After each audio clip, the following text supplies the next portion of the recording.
which was a bit of the question that I might have for somebody who might be, maybe you're not in danger, right? You're comfortable, but you'd love to be able to maximize your own flow, to be able to be in a position where you could support others if it comes to that, and be able to generously support yourself and your family and community as well. And so when it comes to maximizing that flow, I could understand that, nurturing those invisible assets is a big thing.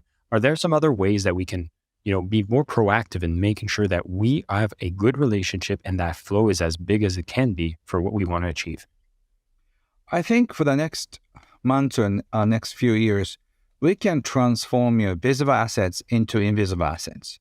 So, for example, if an international crisis happens and then your dollars or yens will lose some values, because I don't know what's going to happen, but at least some of the currencies will just lose value because we inflated the value of our currency so badly. So we're going to experience any kind of those.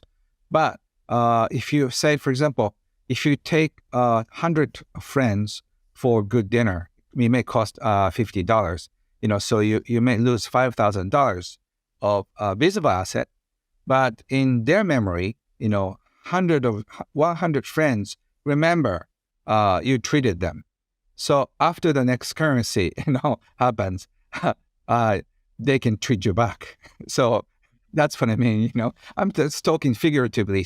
So if you can have a good memory, if you can make a good impression to people around you, they remember you as who you are. And then in the next economic system, after we survive the whole thing, there will be some kind of new currency and new financial system. And then we'll go to a haircut, we go to school, we eat, we go to a restaurant, we need a car. So there will be some kind of a financial system in the next 5 years or 10 years. So if you turn your visible asset, which is now you can use it for somebody now, you'll be remembered as a trustworthy person. I think that's is something that you can do. So I'm giving a lot of free seminars for people, and they feel the change and they so appreciate me. So in 5 years they can start coming back again. And then I'm not expecting them to do something like that, but I'm just giving so freely, so people would remember me as a generous person. And I think it's a big PR too at the same time, because people will remember who you are. Yeah, I like the way that you're thinking, and I can see this happening, especially with your closer communities. Like you're all going to support each other, and the way that I'm seeing you explain it is, if all the currencies that are currently visible are going to be transformed, and we Right. don't know what they're going to be worth, well, that you can invest them now into invisible assets, which will always grow, will always be there, and will be able to navigate the changes of what is the instrument of exchange of the times if they do happen to change over time.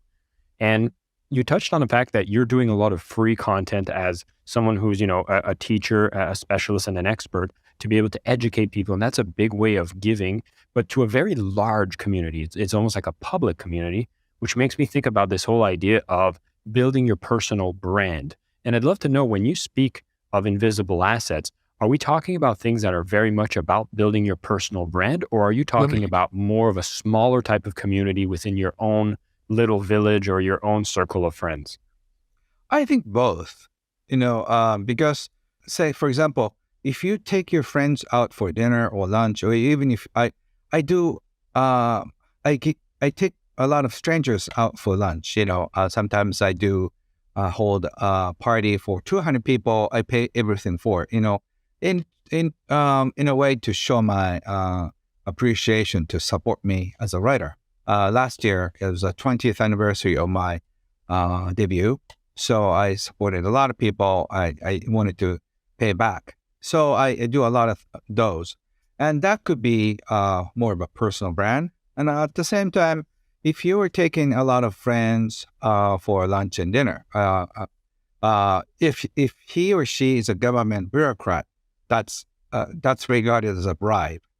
But if you're a private citizen, it's a bribe, because you get them to like you. But still, it works. So unless they're working for a government, you should do a lot of nice things to people, and then it'll come back. So we be nice to everyone except those in the government.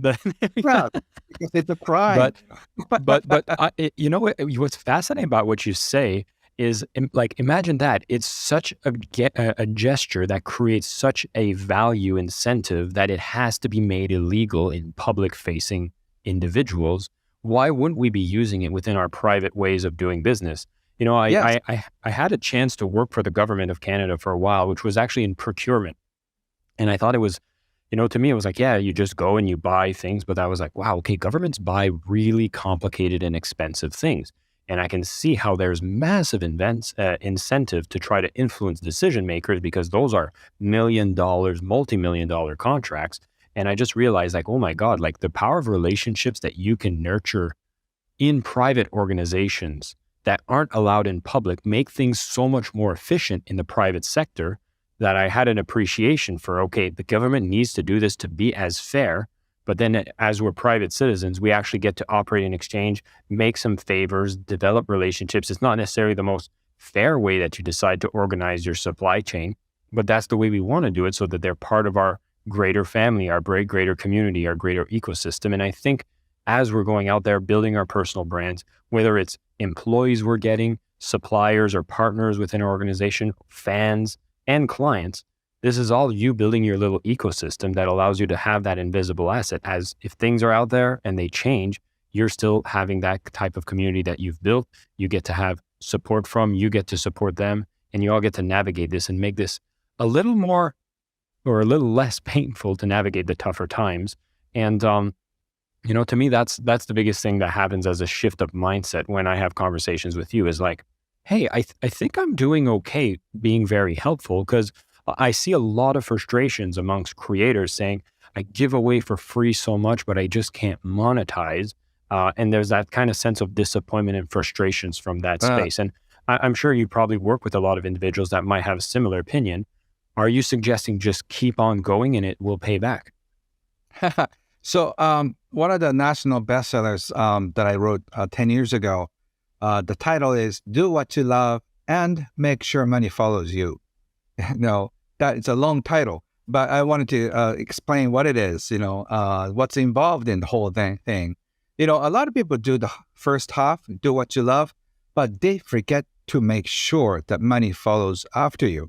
Money doesn't come by itself. You have to make a system. For example, I have one of the largest online salons in Japan. So I have tens of thousands of people who keep paying $8.88 per month.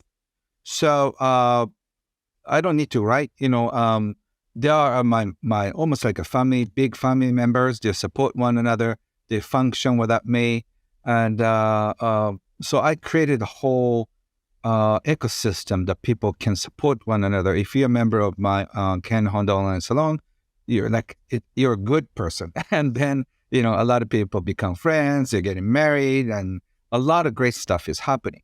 So once you have that kind of ecosystem, you're okay.